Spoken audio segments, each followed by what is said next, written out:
This is the video I think everybody's been waiting for. Review season 4. I'm here with my good friend Chris. Chris, hello everyone. People. Hey, I hope everyone's doing well. So we're gonna review season 4. Obviously, if you've seen my channel, you kind of know my general thoughts on season 4. So I guess we'll start with your thoughts. Well, I was mostly reading what is season 4 in the manga. So at the time, I did really like season 4, and but nowadays, once the rumbling arc ended, I now call season 4 a season of bad writing decisions that led to a not so satisfying conclusion. Yeah, I would happen to. What's your opinion on that statement? I mean, my thing about season 4 was I thought it started off in an interesting direction, and had it been like just I would say season, because we got to see Reiner Brown's.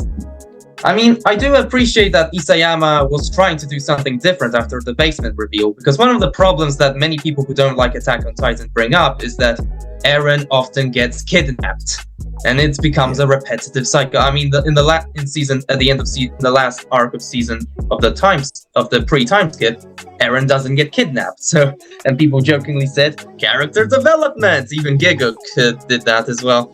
Yeah. Well, you know what? I think it's interesting because for another show, they're called Game of Thrones. Obviously, everyone knows Game of Thrones, or has at least heard of it. There is this kind of back when I loved it. Back when I was still an Attack on Titan fan, I used to say it's like Game of Thrones if it was in Germany. Exactly. And then it was, we didn't know how true that would be, but when it came to Game of Thrones, one of the prevailing issues that you start to notice is at a certain point of the story, what ran, and this is not my original point. This was a point I think Cosmonaut Variety Hour made first, so I want to give him the credit, but it is something I noticed as well. Is one of the issues is that whenever the writers or the show writers were left to their own devices, they would come up with two ways to induce action. It would either be a really big fight or some sort of sex scene, right? And I feel like over in Attack on Titan, they kind of ran into the same issues where Isayama ran into some of the same issues where he kind of ran out of ways to induce character development and plot advancement. I mean, there are many moments where I wish Isayama, after the Return to Shiganshima arc, took a long break and started to think things through. Yeah, and we'll get to that. So let's start here. Let's start in the beginning. So obviously, I would say the beginning is nice. There's a 3-year time skip because technically, when the Return to Shiganshima arc ends, we do get a 1-year time skip. So technically, we have a 3-year time skip. We get like a nice little time skip, and it's straight to the continent of Marley. And after it starts kind of like the conclusion of a battle where the Marley ends up beating the Mideast. After which you get a clearly PTSD-ridden Reiner. You're kind of going through his life, and this is clearly a changed man.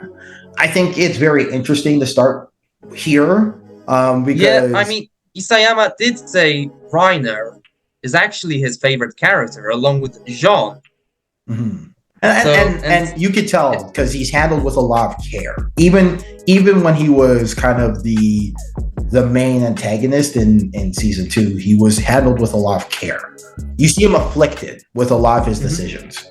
Yeah, what's nice about season 4 is that we get to see Reiner's backstory, and it does show us that Reiner wasn't exactly a villain. He was just brainwashed into hating his own kind. And you see he had a traumatic childhood, and so you can understand why he developed PTSD and later on split personality during the time when he was in Eldia. Yeah. When I he was agree. in Paradis. Yeah, Because, I agree. Yeah, freckled Emir actually says he has split personality. Yeah. No, I agree. Like you when you get a look at his backstory and you get a look at kind of the way Eldians are treated in Marley, you see a lot of things that Isayama is going for that I think at the start of season 4, there's a lot of things to like. There are a lot of things to like, and I honestly, was concerned. I'll say this: I was cautiously optimistic about the change in pace of season 4 in the beginning, for sure. And I think if you were one of those people who liked how season 4 started, I don't necessarily have a lot of criticisms for you as well, because you get an introduction to the theme of self-hatred of your own race. And it's a thing that I think afflicts, even speaking from experience as a Black person, it's very rampant in our race as well. It's rampant. To be honest, even I, as a white person, also had a lot of self-hatred. I remember I was hating on white people, and I thought, even though I am white, but then again, every race, every nationality, and gender has good and bad people. We can't put a label. It's kind of like how we all label all perverts as male, even though there are female perverts. They just are good at hiding it. Yeah. Well, I would say, like, the self-hatred thing, it goes beyond that. I feel like in the sense that, like, you'll hear, like, one of the phrases, people will hear a lot of times is one of the good ones, and when he used that with Gabby, I was like, okay, this is somebody who clearly gets the dichotomy and dynamics of racial self-hatred. And what's funny about Gabby is I didn't hate her at all, surprisingly, even though most people hated on Gabby, especially manga readers hated Gabby. Well, what about you? Well, I think the whole point of Gabby is you're supposed to hate Gabby because she's a reflection, but, like, do I hate her as, like, do I think she served her purpose? Or how do I say this? Did I hate Gabby as a character that I was supposed to hate? Yeah. Like, I'm supposed to not like her. She does get development when she realizes what she's doing is wrong, and that not all Eldians are bad.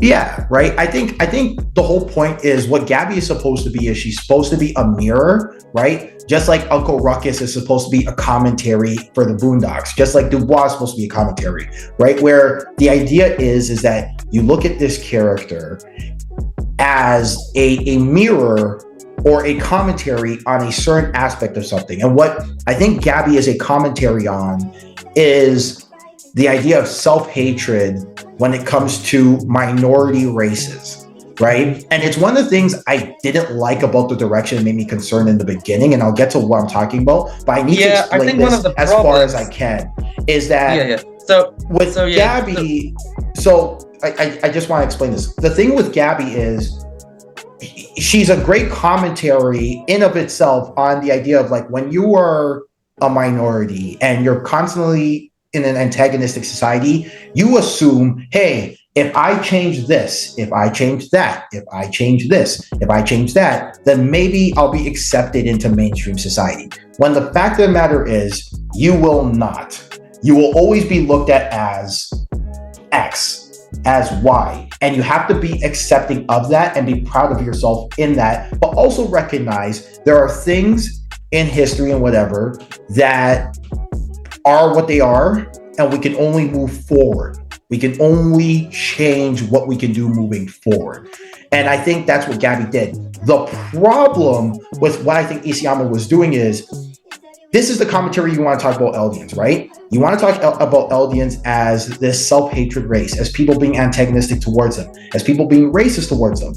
But when you give them powers that can legitimately end the world, and is successfully done so, and we're going to get to that, you justify their fears while also making a commentary on why it's wrong. And this is the clash that you run into whenever you talk about race. Some people will compare it to, let's say, the X-Men, saying how the mutants have powers that are also powerful. Yeah, and that's exactly my point, right? Like, I think one of the criticisms that I have about these things is when you are making commentaries on differences and xenophobia and racism, the worst thing you can do, in my opinion, is give the race that is being targeted, or the bloodline or whatever that is being targeted, this special power that is justifiably fearful, that you should be justifiably fearful for, because it undermines the point that you're trying to make when you're making these commentaries. And it's not just an Isayama thing, it's a lot of people's thing, is that when you would say the same about the X-Men as well. Yeah, I would say the same about the X-Men. I would say Isayama made more mistakes than the X-Men, but I would say, well, it depends on the writer, right? There's different writers for Marvel properties, but I would say DC also messed up sometimes with their writings of it. Is that when you're trying to make this commentary and you portray the afflicted race as this race to be scared of because they have some sort of power, it undermines the point that you're trying to make of, hey, let's all respect each other. Do you get what I'm trying to say? Like, it's clear that Isayama's trying to say that, right? Like, I'm not saying he's being a racist per se, or like, you know, like an evil person here. But what I am trying to say is, when you do these commentaries, you don't want to lean into the whole, yeah, but they have special powers though thing. Because what happens is that you end up justifying a lot of their fears. And this is one of the problems I have with the rumbling, is because Eren at the end does do the rumbling. He does use the special powers to destroy the rest of the world. He does, go through it. And this is why my whole videos on the dilemma are so important, because if you don't properly set up conditions where he has to be backed into a corner, you just you make a commentary that was supposed to be about, hey, let's all respect each other, and you allow for seeds of hatred in that commentary to fester, where now the commentary becomes, hey, look at so-and-so, if we're not careful, they can destroy us. And it's so ambiguous, right? Sorry, go ahead. You make a good point. So after that, we're later on, we're given the backstory of all the warriors, and of course, later on we see Eren as Hobo Eren. But I have heard people have pointed out that his character development, or what we thought was character development, happened off screen. Yeah. So we don't see Eren becoming this light Yagami type of guy. Yeah, that is true. A lot of what he does is kind of off screen. We do get a couple flashbacks here and there, and that's after the fact. And that's what Isayama likes to do. He likes to release things. He likes to delve into characters through flashbacks. Mm-hmm. And that's just fine. But I really liked how Eren is introduced here with Reiner, because Reiner is sorry, go ahead. It does have one of the best scenes where Reiner admits what he did was wrong, and he cries about, I'm sorry your mother had to die, because you do feel sorry for Reiner when you find out about his backstory, and that's he wasn't this pure being of evil. Yeah, right. And he's clearly regretful, and he's going through like a really tough time here, right? So it's one of those things where it's like, you're clearly catching Eren and Reiner in two completely different spots of their life than when they were first introduced. And it's almost this weird version of the chicken is coming home to roost kind of thing, where it's like Reiner's going to have to atone for his crimes, and Eren is there to deliver it. And so when the Libero raid happens, and mind you, it happens during one of the more interesting moments where the festival review. Yeah, you mean when they do the Warhammer Titan fight scene? Exactly. Yeah, that was a pretty awesome fight scene. I mean, you have a lot of going. You have Eren trying to get the Warhammer Titan, and you also have other Titan shifters joining, such as the Cart Titan, and she has her full-on armor on. So, and you have all this, and later on you have the return of all the scouts. This time they all get some changed looks, and some of them are really taller, like Jean, No, I agree, and I really like how they really display how far not just Eren has come, but like the rest of the crew. So the rest of the parody scouts are just so much more battle hardened and so much more organized, and you can really see it. Like, and you can see how much of a force the Eldian crew, sorry, the parody crew, because I want to be careful, like not to confuse them with the Marleyans, but the parody crew are in comparison. Yeah. I was once going to do a joke about Jean because he has a French name, and French is one of the official languages of Canada.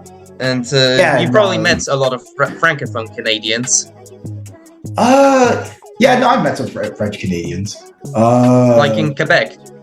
Yeah. They're not just even in Quebec. Like they're sprinkled out throughout the country. Like there's some in rural Canada, like in rural North Ontario.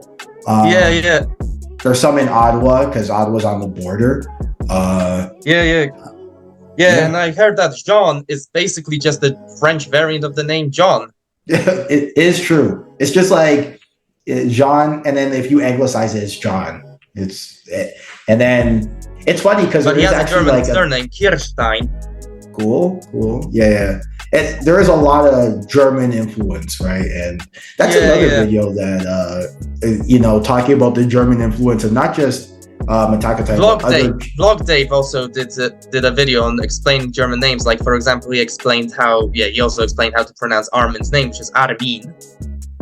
And it's actually an outdated name. Yeah, that sounds very what's the word? It sounds very Arabic in a way. Armin, But not really. It means, apparently it's even though it's a very popular name, and I quite like it, most people in Germany don't use it anymore, and you mostly find it in old people having it, or you don't see many young people using the name Armin, and it's kind of sad because there are a lot of cool names, German names I quite like Karl, Johannes or Johann, Wilhelm, Werner. Yeah. Well, there's probably a history to it. Maybe there's like a couple, like, my German history kind of dies out after Prussia and the Alsace-Lorraine debacle. Well, not debacle, but the Alsace-Lorraine skirmishes. But there's probably a history behind it as to why a lot of those German names aren't being used anymore. But so basically, let's talk about kind of the big moment in the Liberal raid, because after they have a lot of they have all the fight scenes and of course and I do remember that was the best fight scene. My favorite moment was when Eren uses the Jaw Titan as a nutcracker and finally gets the Warhammer Titan, because this is again how we see the Titan powers fuse again, kind of like what Eren's father Grisha did when he got the founding Titan. It felt like a glorious moment, because it's like Eren's getting new powers. No, it was cool. It was really, really cool and really fun to see him just first of all, it was kind of cool to see, just on the cool factor alone, it was really cool to see Eren just whooping ass left, right, and center, right? It was. I also liked how seeing, with the exception to Levi, all the scouts were using guns. Instead of swords. Yeah, right. Which was like an ode to the military police, and with the black suits, I think the whole point was to make them look like the aggressors in this instance, because a lot of times when you think the scouts, you think of them as kind of defending, but they're wearing the knight suits, they're using guns, they're kind of going around, and there's a couple moments where, yes, they are trying to help the innocent, but there's a couple moments where there's some collateral, and the whole point I think the whole point was for them to look like the bad guys in this instance, and they succeeded. But I think the main points are and I think it's kind of a smaller point in retrospect, is Armin, blowing up, I think, the Navy to kind of stop them from being able to retaliate. But B, and the big one, is Sasha dies in this instance, where she gets killed by unpopular Gabby. opinion, I actually kind of liked that. I felt like it was a good send-off to say goodbye to Sasha. I know many people hated it, but I felt like it was a pretty ballsy move, pretty gutsy move from Isayama to kill off a major character. I mean, I have seen a lot of times it's pretty hard to kill off a popular character, but yeah, I felt like it was a good goodbye to Sasha. I agree. I think like this is the whole thing is that like if you're gonna be like, I mean, we know in hindsight it's not like what you want to be, but if you're gonna be the Game of Thrones of anime, then you have to fucking act like it. You get what I'm trying to say? And and killing off Sasha, I liked it. I don't think the problem with what people had was killing off Sasha. I think it's the way in which she died. She didn't really get that like glorious send-off that you would have liked, but I think that adds to it. I think honestly it adds to it, where it's kind of like this, like it happened and that was it. Yeah, I had no problem with the way Sasha was killed off, but I have this saying, at least Sasha, just like Irvin, died a good character. Because a lot of characters, such as Armin, Eren, Historia, they got ruined as the story progressed. It's true. I mean, you know, and we'll get to it maybe at another time. But I think it's very interesting to see. I think people were obviously emotional about Sasha's death, and I think that's the point. If you didn't like the fact Sasha died, that's the point. You know what I'm trying to say? Looking at it as a critic, as somebody who's reviewing it, I liked it, but I liked it because I hated it. You know what I'm saying? I liked it because it tugged on my heartstrings. It made me upset at Gabby. And that's the point. I'm supposed to be upset at Gabby. I'm supposed not to like her because she's a commentator. Just be glad that Sasha didn't get ruined, just like Irvin. Yeah. Right? You know, and that's the whole thing. Like the whole point is you're supposed to not like it. You're supposed to But there were some like foreshadowings of Armin's getting ruined, because here because Armin is doing a lot of dumb decisions, such as blowing up a port. Yeah. Well, I think from a strategic point of view, you want to blow up the port because the Navy is a strong Navy, right? So you want to stop them from going forward. I think what the worst part was for Armin was, you know, kind of, here's what it is. Whenever these guys have to make a decision when it comes to Eren, they turn from capable character to drinking the dum-dum juice. You get what I'm trying to say? Armin also drank the dum-dum juice when he was trying to stop Floch. Yeah, right? Like whenever it comes to like their own people in a way, they all of a sudden, and I get what they're trying to go for. It's emotion. You care about. They're trying to make Eren look like he's the smartest person alive. He's like the next Lelouch or Light Yagami, but yeah.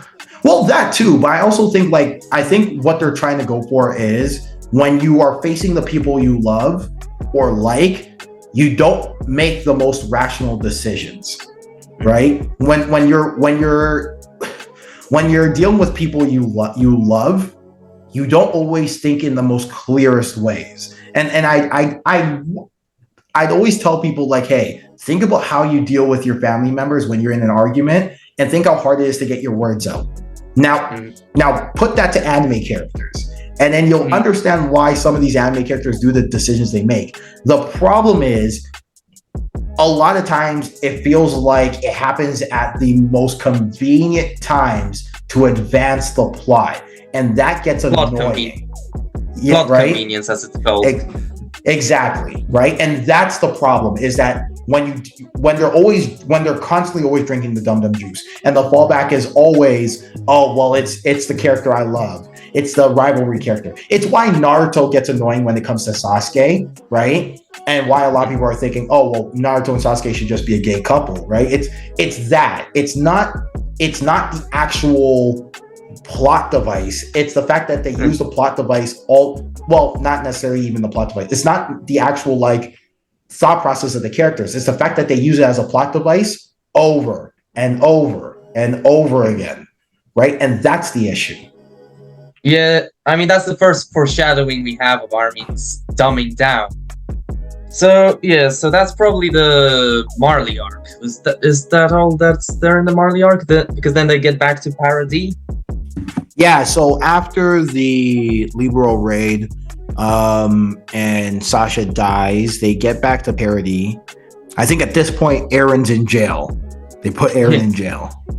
Well, I can see why they put him in jail, because he probably caused them more problems, because he probably made the hatred towards Eldians even worse. Yeah, no, it's true. It's true. He didn't make it worse. And I think that's kind of like another one of those issues I have with the Libero raid, is that, like, especially with the flashback, where it's like, this is just dumb, is that, like, it was like the worst possible option you could have actually did if everyone's thinking properly, you know? Yeah, but we also get flashbacks, like we have chapter 107, we have the flashback where we have where they revealed the 50-year plan, but they also have the whole Mikasa tattoo scene, which honestly, I know people criticize Wit for cutting out the tattoo scene, but honestly, that tattoo scene and the whole Mikasa being a princess went absolutely nowhere. Yeah.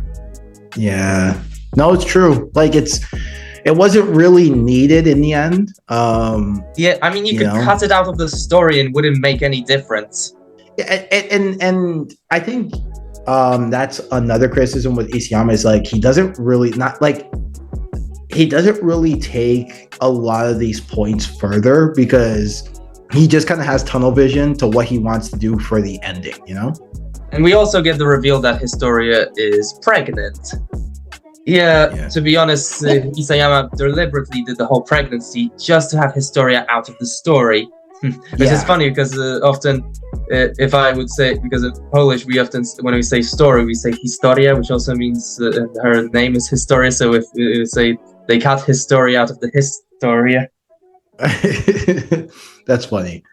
But yeah, okay, you see, here's my thing: is does anyone even know, like, who impregnated Historia? Like, you know, like that. Apparently, some random farmer, like, that she liked. Like, you know, if you think, right, this is the queen of your land, like, there would be a lot more, like, I mean, you know, like, that's what I at times I'm like, she's queen of the country. Couldn't you make her, you know, talk with tacticians about what they can do? I mean, she's the queen, and yet her whole development that we had in season 2 and 3, it's like it never happened. It's true. And Historia also, and fun fact I've read somewhere, Historia doesn't even talk in present day. She only talks in flashbacks. And people are complaining, oh, she's just a side character. Jean is a side character, and he got the least butchered, and no one. See what I mean? Yeah. No, it's like, that's my thing, is like I was like trying to figure out, like, yo, who is Historia's husband? Like, this, I know it couldn't be Eren, because Eren said he was against breeding as animals. So I kind of knew he was against it. No, but that's cool. It's like, but it's just like one of those things, is like, who impregnated this woman? Like, no one knows. Like, why is she is the queen. She is the literal queen. What are we doing here? But it is funny when when you put it like that. And you know what? Another thing too is that, like, this entire time, I thought Historia was going to be gay anyway, because her and Ymir had freckles. Ymir. Sorry, my fault. So her and Ymir, right, were, you know, a little, if I may say, a little too close. And so I thought this entire time she was going to be like an LGBTQ plus character, but, like, maybe that's just me overthinking it, and I'm willing to just say, hey, I overthought it. I mean, Isayama did confirm they are a couple. He did say it in an interview. But then again, a lot of people say in interviews that Isayama sometimes is an inveterate liar. Yes, he is. Yes, he is. But that's neither here nor there. Okay, so Libero raid happened. Historia's pregnant. Eren's in jail, and I think at this point, that's when we talk about Yelena or Jan Capone and the Yeageress. Take it away. Well, to be honest, they weren't very interesting characters. I mean, Yelena was just a crazy Zeke enthusiast. And what is also cool is that we did get a fight scene, in my opinion, between Levi and Zeke that was pretty good. I would say it was very good too when I read it and when I first read in the manga. But it didn't reach the height of the last time I had a good fight scene was with the whole Warhammer fight scene. That was, to me, that was probably the peak action, I would say, for Attack on Titan, in my opinion. You know what? For me personally, season 2 was peak, but it's no, but in terms of, I was talking about fight scenes, so. No. Like fight scenes. That's what I mean. Like but for specific reasons why, and not necessarily because of the hype and the animation. I think from an animation I think it was because at the time when I was still reading it, I was very hyped up. So and had blind faith in Isayama because I was like praising him like a god. Because I used to have great respect for Isayama, believe it or not, before the final chapter. Because I still do. I still do. I did have the same. I do have respect for him for the first 3 seasons. I'll praise him for the first 3 seasons. But before that, I used to have a great respect, similar to how I have for Himuro Arakawa, the writer of Full Metal Alchemist. I mean, I'll say it like this. I mean, when it comes to Isayama, and this is kind of a tangent, is I think with Isayama, it's okay to just, it's his first piece of work, right? And as a writer, the hardest thing you can do, the hardest thing you can do is the ending. The ending. Well, actually, even we Westerners suffer with the ending. We'll get to the ending, but But we have the whole. But then after the whole Zeke being defeated, Levi does a really idiotic move. He puts Zeke under a thunder spear. Yeah. People did say that was also bad writing because it was purposefully done to depower Levi, because in the end he loses 2 fingers and an eye. I think again, this is one of those like moves that are made to advance the plot, right? It's the first thing that Isayama thought of, most likely. I'm not in the room, I don't know. It's the first thing he thought of. At this point, Attack on Titan is making a gajillion dollars. So who's gonna tell him, hey, this is shite? Go back and write it. You know what I'm saying? Like, you know what I'm trying to say? No one's gonna go back and tell him to go write it again. The good part is, if you're a fan fiction writer or a writer in general online, if you have a bad chapter, you can always rewrite it. Yeah, no, it's true. I mean, it's funny how fans can sometimes care about the story just as much as the creator themselves. No, it's true. It's true. And I think this is what it does to people. And when it comes to this part, it's just, it's not necessarily that Levi did the move. It's that this is something Levi would never do. Right? No. Like it's that Levi, out of character. It is out of character. And a lot of people, especially since Levi is not one of those characters who lets his emotions get in the way of making decisions, right? Now you could make the argument that he's getting character development when he lost Erwin. It was by the hands of Zeke, and so because Zeke's involved, he's not thinking clearly. It's just very convenient that he used a thunder spear. Right? The one thing that would get Zeke to transform. Like, you get what I'm trying to say? Yeah, I mean, there are some logic writings. Like, for example, why did Grisha need glasses and Tom Xaver as well? Why would they still need glasses despite having super regenerative abilities? Doesn't make sense. Right? Like, I'm convinced he only wore the glasses, though, is just to hide his identity. Like, but we've seen plenty of times before he wore the glasses to, Grisha. Before he wore the glasses, there was a flashback when he's in Paradis and he's not wearing glasses. Mm-hmm. Yeah, exactly. Like, I don't know. Like, it's an interesting conversation. All these things, but it's one of those things that I think a lot of it comes down to just it's an out of character move. Mhm. But I was willing actually to forgive it because I knew what the point was. The whole point was to at the time. I wasn't really. It's because at the time I was still hyping up and I was still praising Isayama as a god. Like the next Himoru Arakawa we have. I mean, then we have.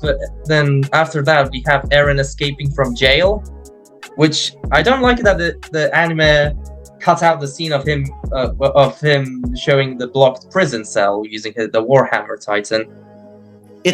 I wonder what the decision making was behind that. Like, why they cut that out? Was it hard to animate? Were they under a time constraint? Yeah, because it is a hard. Like, I can see how that could be a hard panel to animate and effectively, but I don't know like what was the decision making behind it to cut. Yeah, similar to how I don't know what was the decision behind cutting out the part when they say that the Colossal Titan is the god of destruction. I don't know why they cut the line out. Yeah, like I don't understand like where the whole thing was. I mean, like maybe I can understand kind of sort of the idea of like it just doesn't really like add to it here or there. Like I didn't remember it like taking away from my experience. Yeah, I mean, at least we still get the idea that Eren escaped out of prison.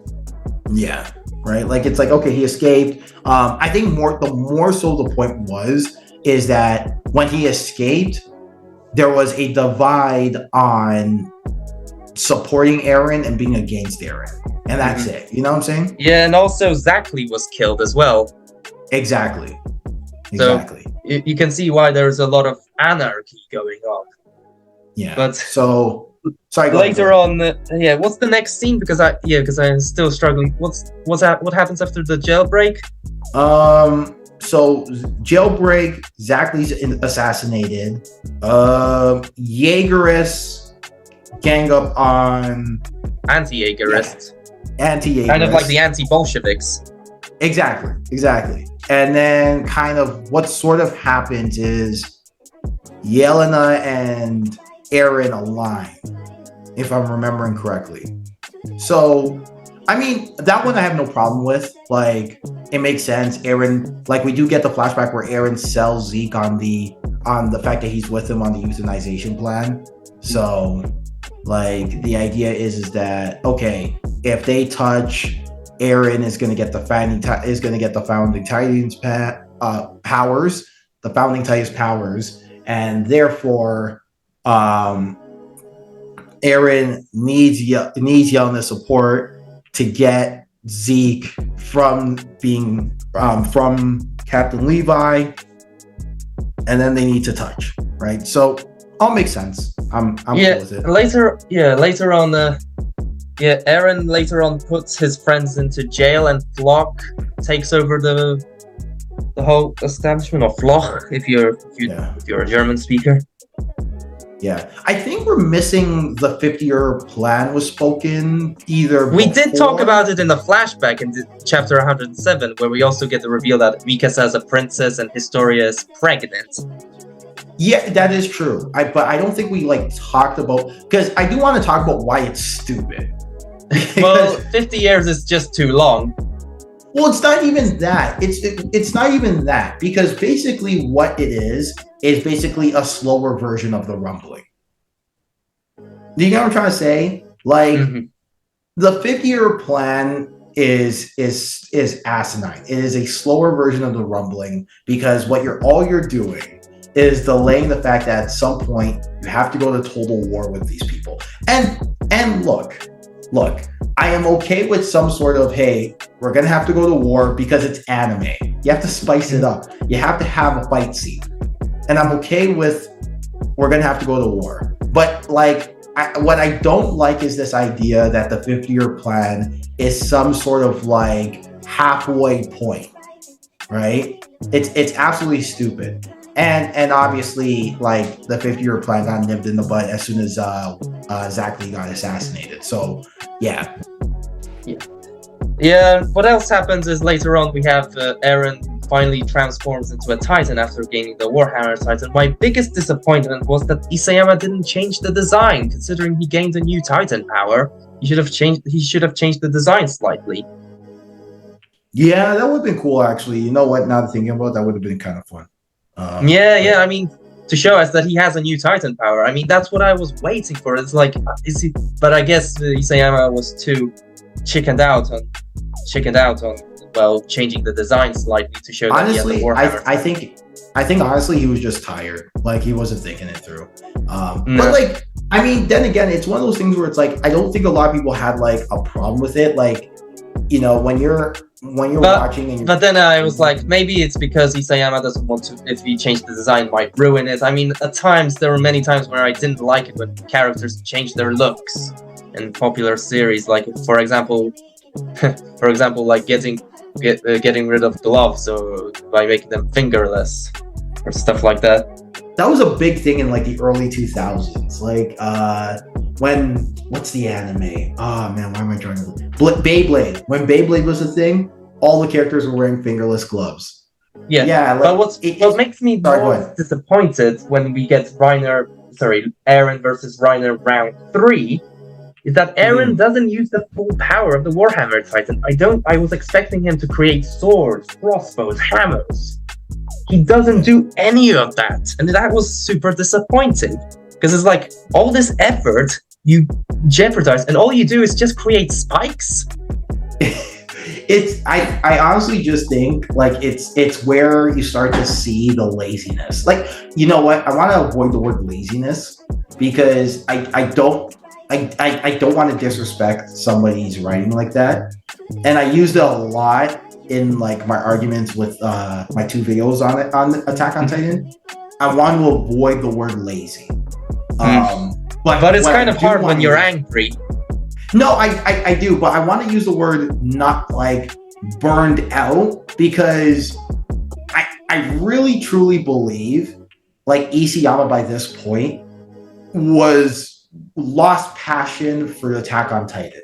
And that sounds like a slap in the face to a lot. Even in early season 4, when he was doing the backstory of the characters and he was doing the fight scene of the Warhammer Titan, I still felt like Isayama still had passion for the story. I think it starts to show right around here, like right around the Reiner versus Eren fight, and right around the kind of merging of Zeke and the paths. Right around here is where I think he starts to. That's really when I started having my suspicions that we're not gonna get a good ending. I mean, I was disappointed that in Eren versus Zeke round 3, Eren didn't use the full powers of the Warhammer Titan, because I was expecting him to use some tools, because it's like that's what you did all the effort for, to get the special Titan weapons. You know what? You know where I start to notice is that the fight scenes kind of got lazy, and it turned into this big fat like power fest. You know what I'm saying? Like, oh, I'm gonna do this, right? Like, I'm gonna like punch you really hard, and I'm gonna punch you really hard. And it should have Eren should have made weapons. I mean, he has the power to create weapons. Even from this perspective of like early season 1 and season 2 happened, right? You have Annie doing Muay Thai. She's checking leg kicks. She's sweeping Eren. She's throwing jabs. You have Eren throwing up triangles and judo throws. Considering that fight, it would have been nice to see if Eren did make weapons. How would Reiner counteract? Because how is his life if you have no weapons, but you're fighting against an enemy that has weapons? Yeah, and he has the armor, and like how would he deal with it? He also has the help of the Jaws Titan, who has enhanced speed, but also sharp teeth and claws. Yeah, right. So it's like it would be interesting. I think it would have been interesting to see a little more tactfulness and a little more based in reality fighting amongst the Titans, because you got that in the earlier seasons when it was Eren versus Annie, Reiner versus Eren. You know, you got a little more of that like idea of like a tactful fight more. And you just don't see it here. You just see kind of like, I'm going to punch you really hard. I'm going to punch you really hard. I might do a little bit of grappling here and there, and of course, Might Eren do does a few get spikes. Yeah, right. And I mean, it's cool, but I mean, we do have to move on. So yeah, then we get to the happens? path when Eren's decapitated head, and well, to me, well, to be honest, the worst part was when they get to the paths and they reveal that Eren's Titan power, the attack Titan, can see the future. It gave me Bleach flashbacks to Yuhavach, of how he was overpowered, and his main power was future visions. This is honestly, this is the dumbest thing you can do for a character, and I mean this, is when you give them the power to see the future, right? Like, I mean, the only time I've seen, I would say there were a few times when seeing the future was handled well, because I would say Doctor Strange in Infinity War, when he uses but his power of seeing the future is he can only see probable futures. Right, same with Garnet from Steven Universe. Her power is she can see the future, but she can only see what are probabilities, not the exact future. And that's how the attack Titan power of seeing the future should have been handled. I feel like that's the whole point. Like, I feel like that's what he was like Isayama was actually trying to go for, right? But like, again, demotivated, lost passion, right? But it's the worst thing. The worst thing you can do is give a character the ability to absolutely see the future and make it, because then it makes your world deterministic.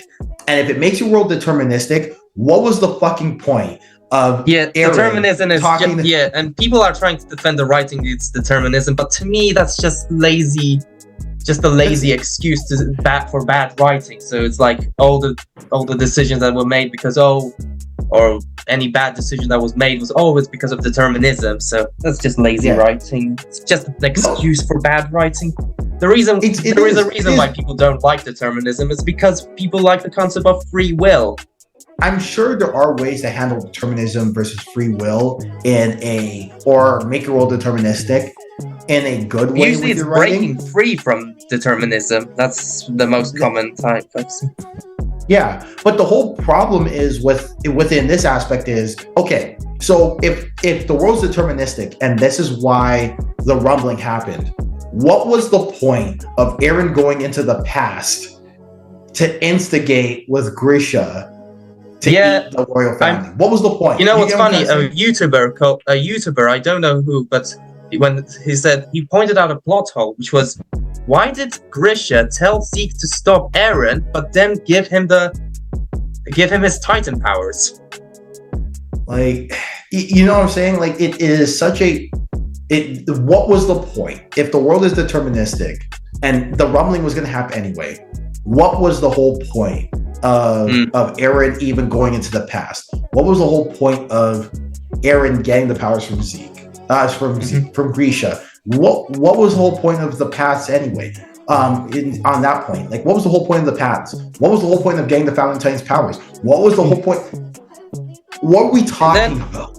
You know? Yeah, and then so that's when they had the reveal, and that's where I had suspicions that we're gonna get another bad end. We're probably gonna get another bad ending if time travel and future visions isn't handled correctly. I mean, Infinity War did it. I mean, with Doctor Strange did it a lot better, and even Steven Universe did it with Garnet a lot better. So, but here you can see the absolute future, so that's why it doesn't work. It's just OP and like it's just. It's not good. Sorry, and then the next chapter, and that's where we have Ymir Fritz, where we find out her origin. This is dumb. Yeah, this is dumb. But you know what? And we've gone back and forth on this on email a couple times where I don't necessarily think this is an idea of Stockholm syndrome. Like, I know a lot of people are saying that. I think it's more so a commentary. Honestly, if I had a toonie for every time an ending defender said Stockholm syndrome, I would probably be the richest person. Believe it or not, I actually did research on Stockholm syndrome. I actually did. In fact, there's a video by Simon Whistler on Stockholm syndrome. And apparently Stockholm syndrome is a contested illness. It's not a diagnosable illness because many psychologists don't believe it even exists. It's not even on the American Diagnostic and Statistical Manual for Mental Disorders. It's pseudoscience.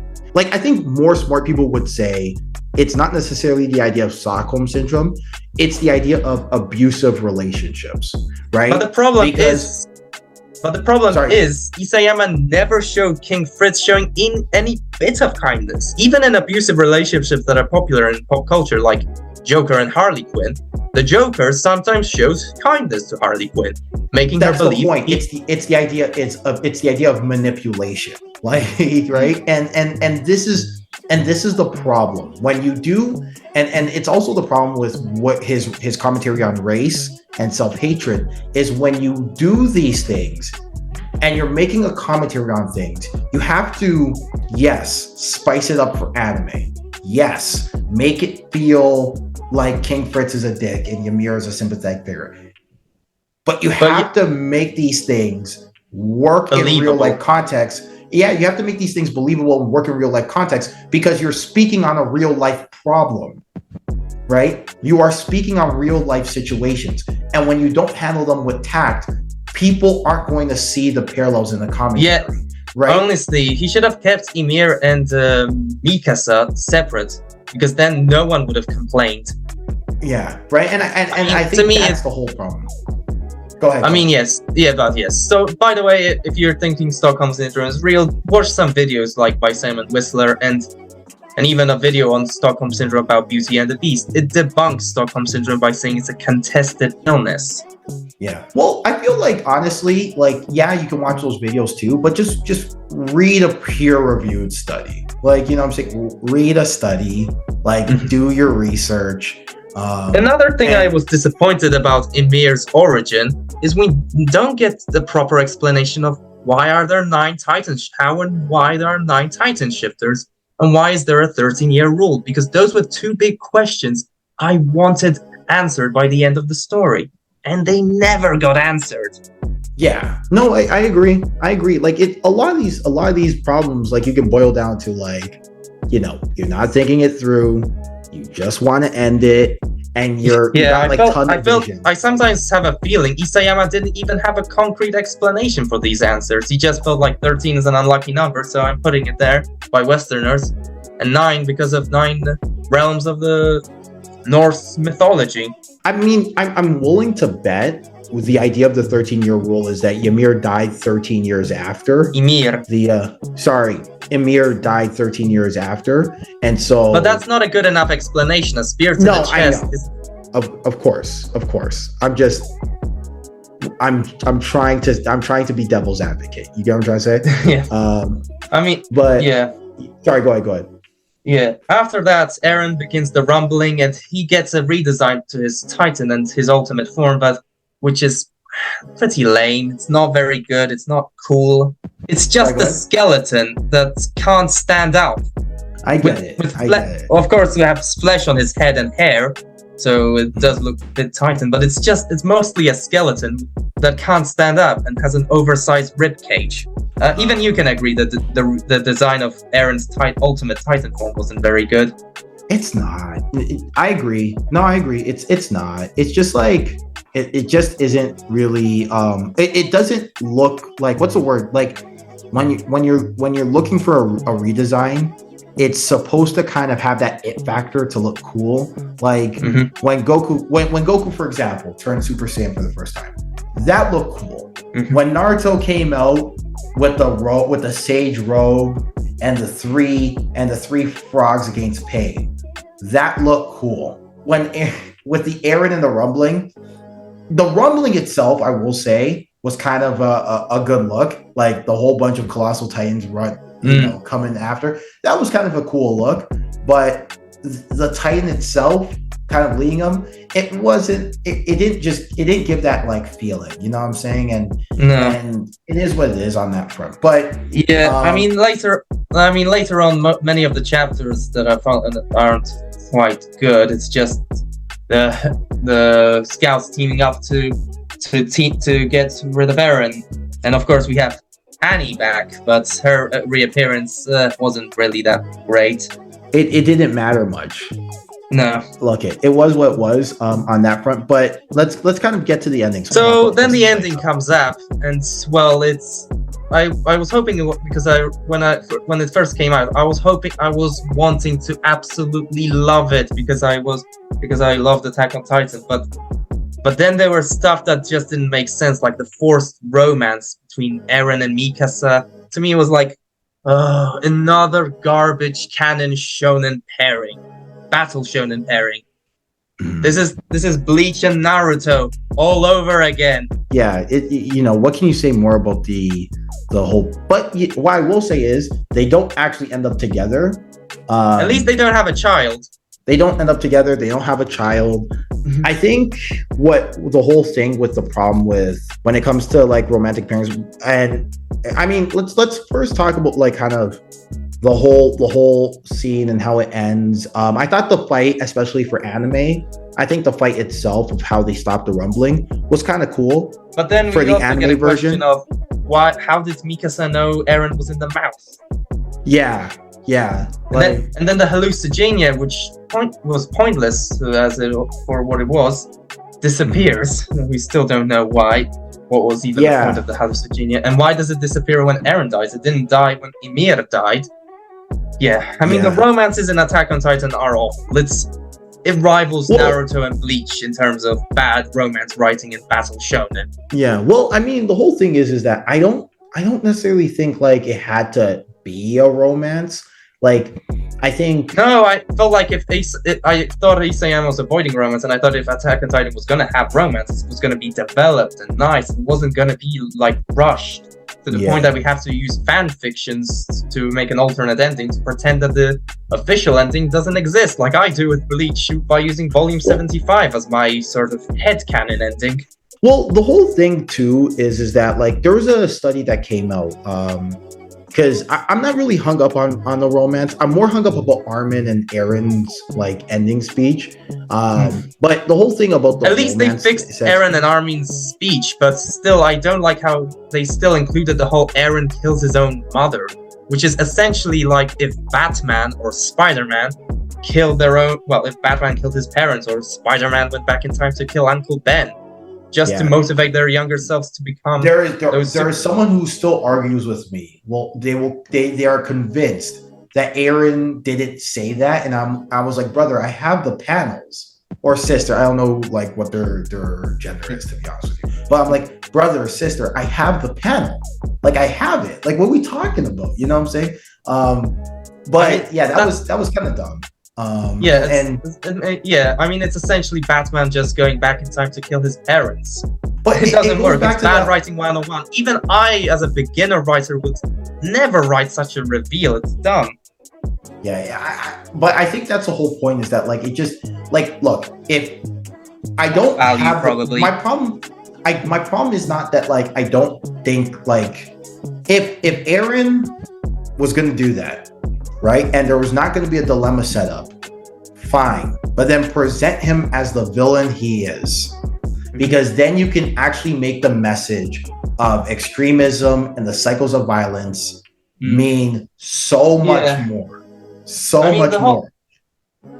Yeah, at times I feel like the message that it's all cyclical is just lazy. It's just telling people, don't bother changing the world because it's just going to get back to what it once was. Even though we are living in the most peaceful era of human history, and we've been trying to make improvements to make our life better. No, like, and you're speaking to the choir, because it's like everyone, like people keep arguing with me. It's like, oh, the world's always at war. I'm like, yes, because the I have a dream speech never worked. You know what I'm trying to say? Like we pretend as if things are the same or things have gotten worse. And it's like, that's just not true, you know? But I can understand the idea of like you're playing an endless game of whack-a-mole when it comes to conflict. Sure. Like, but then present the story like that. Present the story like that if that's what you want to say. But then I feel like this ending is going to be like the Phantom Menace, where people liked it at the beginning, they thought it was good, but then over time people accepted it's actually a bad thing.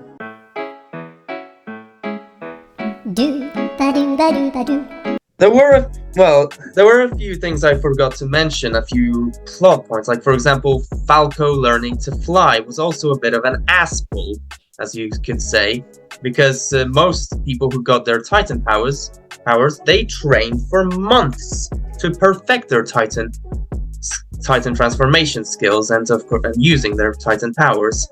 And Falco, only after 2 transformations, already can he's already a master it and can fly. I kind of agree. I do like the idea of like the past Titans had like certain powers over other Titans. Yeah, like for example, the Beast Titan had different represented different animals. Like for example, in fact, in the Polish version of Attack on Titan, the Beast Titan is actually called the Animal Titan.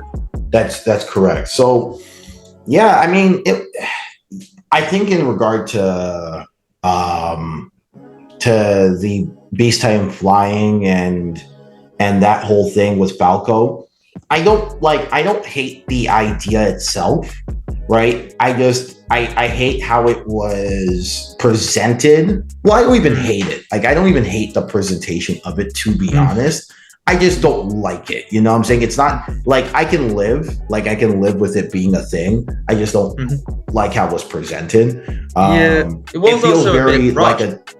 it does feel like it feels like a Deus Ex Machina a little bit. So I think what it comes down to is this, though, is that a lot of these ideas that were presented, and it's not just for Falco, I think it goes for a lot of these things, is, you know, it wouldn't necessarily be the worst idea in the world.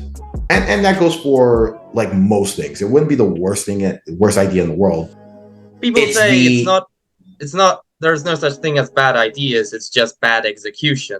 Yeah, exactly, right. And I don't agree with that all the way through. Like, I do think there are some times where it's like, no, that idea sucks. It sucks, and you shouldn't do it. But I do think there are a lot of times where presenting these ideas aren't a bad thing. And I think one of the reasons, and I think this is the reason why Isayama loves flashbacks, because then he can present something out of the blue as if it was something that has been trained for months and months. You know what I'm trying to say? Yeah. But he can't do that here because Falco only got the Titan powers like very recently, so he can't flashback. And so he panics and goes, how do I give them the get out of jail free card here? And that's what he came from. Yeah, another problem that I have with the ending is why didn't the Colossal Titans turn back into people? Why didn't Paradis have an increase in population? I mean, logically, they should have turned back into people, and Paradis has an increase in population. Well, I think it's implied, in fairness to that one. Like, I think it's kind of one of those like implied things that like all of them would have been turned into people. But from my understanding, it would either be that they turned into people and they're living in Paradis now, and that like it was either an animation or a manga panel thing that they missed, or I've heard theories that they were actually burned alive because the Colossal Titan emits heat, right? So I've heard that one as well. Freckled Ymir was a Titan for many decades, and she still managed to be. But a lot of those explanations, I feel like, are headcanon. I mean, they should have gave us text that's why didn't they turn back into people? Yeah. No, absolutely. But yeah, like I think there's a lot of issues. Like I think at the end of the day, there are a lot of issues with the ending that comes down to, you know, like, yeah, you were also going to say something about romance because I was talking about how Attack on Titan felt this romance because every pairing that they showed in the end, Eren, Mikasa, Armin, and Annie, and of course Ymir and King Fritz, were all bad couples. They were really poorly written. Yeah, I mean, like it's shonen. This is what comes with the territory. You're gonna get a bad romantic subplot because people love that. People love romantic subplots. Like they love getting the girl at the end. It's been a tried, tested, and true maneuver since. Yeah, it's funny because a lot of the times those writers get a lot of fan backlash. Remember what happened when Kubo did the whole pairing shtick? With his manga, he got severe fan backlash to the point that some fans burned down their volumes. Yeah, but the reason, okay, so like this is why they do it. So I would make the argument that what's the word I'm looking for? It's not just with like romantic subplots, but people love putting things in where there isn't something explicitly clear. So it's not necessarily the ending, it's not necessarily how they go together, it's that there is some sort of signal to the crowd or to the audience that there is some sort of relationship that can happen. So when they have things like, for example, Eren and Mikasa season 2, and chapter 123 as well. Sorry? Chapter 123, where Eren says, "What are you?" and she says, "Family." Yeah, that as well. But season 2, specifically, Eren and Mikasa, they're about to die because the Titan that killed Eren's mom, who we now find out is technically Eren's stepmom. You know what I'm saying? That he later on reveals that he controlled her to eat his mother. Exactly. One of the dumbest reveals of the whole time. Which is dumb, but they have a moment where they're looking lovingly into each other's eyes. Do you remember what I'm talking about? Like they look into each, right, lovingly, and then they end up hugging and they have like a moment together, right? People love that shit. People love that. Like, why? And it works especially well for anime fans. And I want to be like very nice and charitable as to why it does, but I know why it does, because it sells more. Well, it sells, but there's a reason, and I want to be very charitable about why it does. Okay. Do you remember when I made the isekai video? Yeah. And do you remember the reason why I explained it works? Because it delves into a boy's fantasies about getting the girl. Exactly. So the idea is that it presents a world where you do get the girl. Because Eren, let's be honest, Eren is a reflection of us. He's kind of that bland hero, right? It's just not as blatant as like isekais make it, where they're like just, kind of carbon cutouts. But Eren is us, right? Like, we're supposed to be Eren in this situation. Mikasa is the popular, everyone wants her girl. And it's a fantasy that's presented to us as us getting the girl, right? The devotion of the 17-year-old me didn't really care that much about romance. Personally, I felt like Eren should have been kept as a romantic. Not romantic, but he doesn't feel romantic feelings towards women. I mean, that's fair, and that could be a you thing, right? But you definitely care about it later on because it's something that you want to experience. Like, even if you never really see yourself in Eren, what you would want is to live vicariously through the idea of romance, of romantic affection, of feeling what it's like to be in that chase of like, will they, won't they, courting a woman. I'll be honest with you. There's only 3 shonen that's where I actually can accept the romantic pairings at the end. So far, those are Full Metal Alchemist, Brotherhood, Inuyasha, and Yu Yu Hakusho. Yeah, well, because they're done well. Like they're done well. They're like. I would also do in my headcanon. I also like to do Bleach Volume 75 because I pretended to the official ending. That also did romance well. Yeah. Well, I think it's because they could only focus on it by that point in Bleach Volume 75. And correct me if I'm wrong. Yhwach had died. And Aizen had gone away, and basically it was the aftermath. So basically, if you want to create some sort of movement in your story, the only thing you can really do is talk about the romantic pairings and where everyone ends up, right? And I think that's why like the romantic pairings work better in that fan fiction, is because the action and the fights are gone. So to be fair and charitable to Kubo, which I am the first person to trash him on everything. But to be fair, the problem that you're running into, and a lot of times you run into with a lot of these shonen things, is when you are doing romance, you're not doing romance as a actual actual commentary experience on how romance works and how messy it is. You are doing it as kind of a fan service / reward system for your hero. And you are signaling to men who love that shit. Men treat romance like it's a sin game. If you get enough experience points, you should get the girl. We all know. Sorry, go ahead. Treat romance as something that women like. Men shouldn't like romance. But it's kind of sexist because there are romance shonen like cannot communicate. Yeah, it's more so we think about romance differently.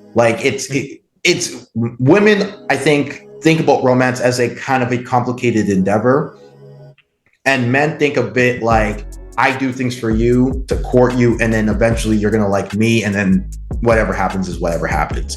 Most times, there are outliers, there are different situations, and then we get into things like the LGBTQ community and romance and romance by culture. It was considered romantic here is considered a affront and offensive over there, and so on and so forth. But I already did trash the romance of Attack on Titan enough. I mean, what's funny is that Isayama said that he avoided romance because he felt like people would lose the meaning of the story if he focused on romance. But the fact is, he just sucks at writing romance. He admitted himself. Because, for example, that's true. Kentaro Miura, who wrote Berserk, his story is way darker and more violent than Attack on Titan. And he still managed to strike a balance between action and romance. So I think the whole thing though is when you're comparing the late great Miura over a lot of people is a tough ask. That's he's no longer with us. May he rest in peace. But he's one of the greatest writers of all time. I mean, I hope some fan makes a fan fiction and tries to give Berserk a satisfying conclusion, similar to how I hope some fan rewrites all of season 4 of Attack on Titan and tries to give it a satisfying conclusion. Kind of like, I think one of my advice is if you hate the ending of a popular series, one best way of moving on is to find a fan fiction that rewrites the ending. Sure, but I think there is something to the fact that there was kind of a hole in your heart because it's not like Kubo's ending, right? Or it's not Isayama's ending or Miura's ending. I mean, and I will say too is that in fairness to Isayama, it is true. On some level, the focus on the story is how are they going to stop the rumbling? How can you think about kissing a girl at a time like this? You know what I'm trying to say? There is something to that. But I don't think that means I don't think that's an excuse for not fleshing out a element to your story. You know what I'm saying? I don't think when the rumbling started, you can't be intentionally. Sorry, go ahead. Yeah. Okay, sorry. I was gonna say, you can't be intentionally lazy, right? When it comes to it, right? You can be. No. To me, romance is like comedy. You have to do it correctly because if you don't do it correctly, it backfires. Correct. You can be short. You can definitely be short, but you have to be correct, and I think you have to build on it. I just think I think in this instance, the problem is that it just betrays what Eren's about, but I think he did that with a lot more other things too by that point, and it betrays what Mikasa's about, and it also. To be honest, Mikasa never really got development. Her whole character is just revolving around Eren. She's basically like Orihime, but the difference is she can fight. Well, yeah, but I think there is something to Mikasa in the fact that she values loyalty and she values returning the favor, right? And I think there's something there that you could have built where it's more. Sayama could have made her move on from Eren, and also he could have made her interact with the Levi, considering they're relatives. They should have had some family dynamic.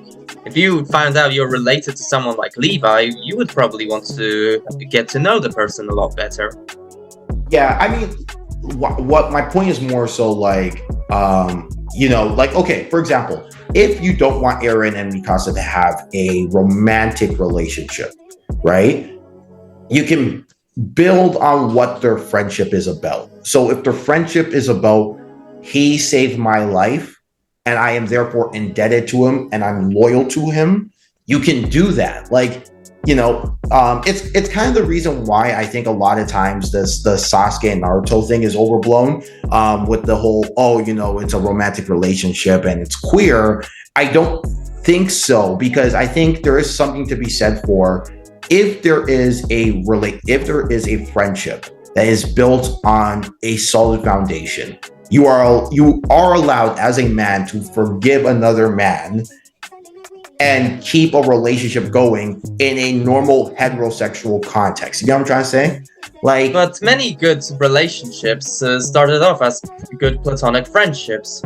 Many good romantic relationships. But they also stay as platonic friendships sometimes, right? Like they don't have to go there, right? No, but You're I not said expected.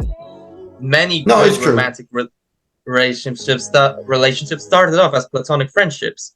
So yeah, absolutely. But like my point is that many don't as well, right? Like this is my point, is that we don't have to, right? But the problem is the female characters in Naruto aren't well written, so No, I know. Okay, let me explain it like this. And let me try to relate it to Attack on Titan. Okay, so if you want to build some sort of romantic relationship in the future, right? But you also don't have to necessarily lean into explicit romance. What you can do is you can build on what the relationship is founded on. What is your relationship founded on? What is the reason for your relationship? Mm-hmm. In Eren and Mikasa's case, Eren saved her life. Mm-hmm. Mikasa is indebted to Eren for saving her life. And as a result, she is loyal to him to a fault. You can explore this. You can explore why the faults Personally, I feel like Mikasa should have also other hobbies, because having her personality revolve around a guy is not a good personality. Of course not. But my point is more so like, why does she lose her head when it comes to Eren, right? If it's because she is loyal to him because she saved her life, you can expand on this fault, and you can expand on the idea of how loyalty can sometimes be a bad thing, right? Or you can expand and be like, this is the true nature of loyalty is why they're friends. Do you understand where I'm going with this? Yeah. I should also mention before someone says in the comments that I'm an Eren Historia shipper. No, I was also against that pairing as well. Even if Eren was to say he had feelings for Historia, I would have also cringed, just as I did for Mikasa. That's the lowest common denominator in my opinion. Like I think like most reasonable people, it's like when people bring up like shipping in general and they like ship like the most random pairings together. Like it's the lowest common denominator. It's like what is presented in front of you, right? And you go from there. And so I think when it comes to romance in shonen, like I think it just comes down to this: have two characters that you develop as characters, and you develop their thoughts and why, and their relationships, and why they decide to have a relationship, why they decide to follow somebody or be friends with somebody. Build on that, and if you want some sort of romantic pairing afterward, you can do so. You look at shows like, for as much as I hate this trope, the best friend gets the girl trope. The reason why it works a lot of times is because there is an established connection and established fleshed out relationship between the two. And what the romantic pairing is based on. You look at things like, there's a Disney, what's the show called? Kim Possible. Ron Stoppable and Kim Possible. Why it works is because there is an established friendship already. There's an established relationship, and there's a reason why their friendship is so strong. And you see it. Now, the reason why it works for them is because they get the benefit of 3 seasons together. 4 seasons, actually. 4 seasons and a movie.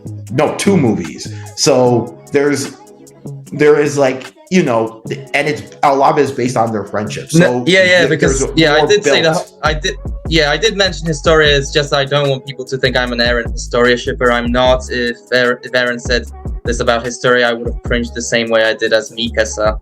I also knew that Eren pulling off a Lelouch was a terrible idea. Even when people were theorizing, I was like, no, this is not gonna work. At best, it's gonna be controversial. And I was right. Yeah. It's one of those times when you are right about a bad thing and you are hoping you were wrong, but you were right, and so it hurts. What's funny is that a lot of people will probably say you just didn't like the ending of Attack on Titan because it was too dark. No, I don't have any problems with dark endings. For example, I like the Siege of Mandalore, the Clone Wars finale, and that was a bittersweet ending, and I still enjoy watching it despite it being bittersweet. Yeah, because a lot of people will say you don't like the ending because it's too dark, but it's like it's not dark enough, probably. Well, I mean, it's not, to me, it's not that it's dark. It's just like, and I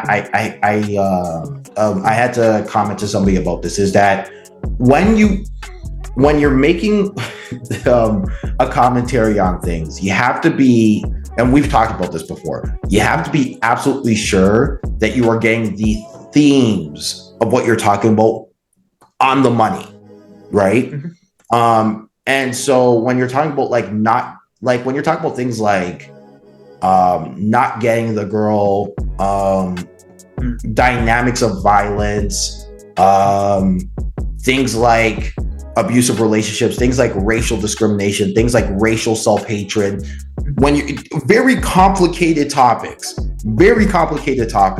that even some of the best get wrong. When you're talking about these things, and you have to, by the way, spice it up for anime, a lot of your execution can get bad. And this is the problem with, I think, the rumbling, is that I've heard think pieces, I'll say it like this, I've heard think pieces that compare the Eldians to Jewish people. I've had think pieces that compare the Eldians to Africans. I've had people compare, well, not had, but I've seen people compare them to Europeans. I've seen people compare them to Western Americans.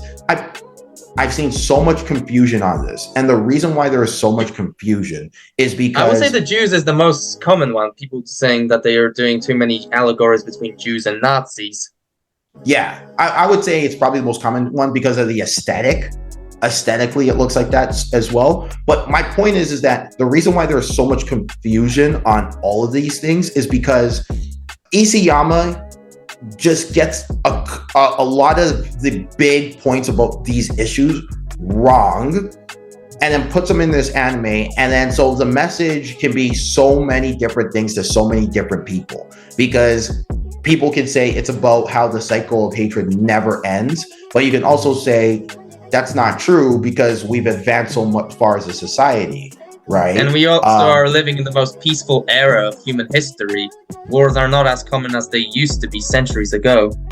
Yeah, right. And you can compare and I've had people compare, like, even comment sections compare Titans to like the idea of nukes. And it's like, well, no, because nukes have been used as military deterrents. People don't go to countries trying to antagonize countries with nukes.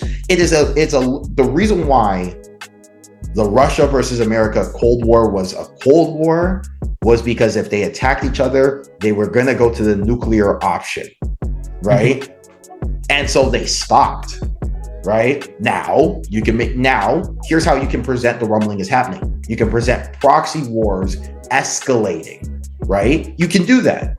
If you want to make it a cycle of violence, there are ways to go about it that you can make it that story. But the problem is when you just set it up as mindless violence, it just doesn't make sense. It doesn't make sense, right? Because you are trying to make a commentary on something to be profound while also getting it wrong. Does that make sense? Am I making sense? Yeah. Well, I already said all I needed to say. I already did talk about romance and how I don't like shonen romance, yeah. Probably, I just hope I see a fan fiction that rewrites season 4 and does Attack on Titan justice. I know it may not be from the author, but still, sometimes I feel like the fans cared more about the characters than the author. Times I feel like. especially towards the end, like when they're tired. Yeah, like, yeah, I mean, sometimes you can get, yeah, I mean, sometimes I was shocked to find out that the person who wrote Bleach Volume 75 at the time was actually a pizza delivery boy. But like, No, it's funny how a pizza delivery boy can still write something really good despite being a pizza delivery boy. Well, it's funny how that works because like, just on the basis of like not just that they care, but it goes down to that idea of like the difference between A and B, and when it comes to a creative process, is just like one person caught fire at the right time with the right property. Like there's probably some guy who works at like the Walmart or whatever who is a talented musician or writer or artist, and puts up really great stuff, but just for kind of like Robert Kirkman was the creator of Invincible, was originally a comic book store clerk. Yeah, right. Like you never know where the talent's going to come from. Like, like it's just one of those things where you never know. But I mean, even Aceyama himself, he was probably working at some Wawa somewhere, right? Well, they all got Wawa in Japan, but he was working at some sort of convenience store probably, and then all of a sudden he's making manga in his spare time, and then it just gets picked up, and all of a sudden, and even still, he had a lot of critics. There were a lot of critics in the industry who didn't like his work. I'm glad that Isayama didn't go with Shonen Jump, because I was hoping because often Shonen Jump stories are the ones that are more likely to get a bad ending. I know Attack on Titan did get a bad ending, but it probably wasn't as bad as something from Shonen Jump. Well, I think a lot of it just comes down to like himself, like what do you have left in the tank after that 10-year journey? Because 10 years is a long time, right? Like, 10 years is a long time. Especially to be putting backbreaking work that is creating a manga into it. So it is what it is on that front. I would say that's all I got to say. Right? I would say thank you, Isayama, for creating the first 3 seasons of Attack on Titan. They were great. Season 4 had some good moments, but then again, had some good moments and scenes, but unfortunately, it didn't get the ending right. Hopefully, the next review will probably be reviewing Full Metal Alchemist Brotherhood when the next time we're going to do a review. Yeah, hopefully, and maybe, and if you guys like it, then we'll put more out. So thank you guys for watching if you did, and if you really liked it, comment, like, subscribe, share it with your friends as well. And until next time, we'll see you soon.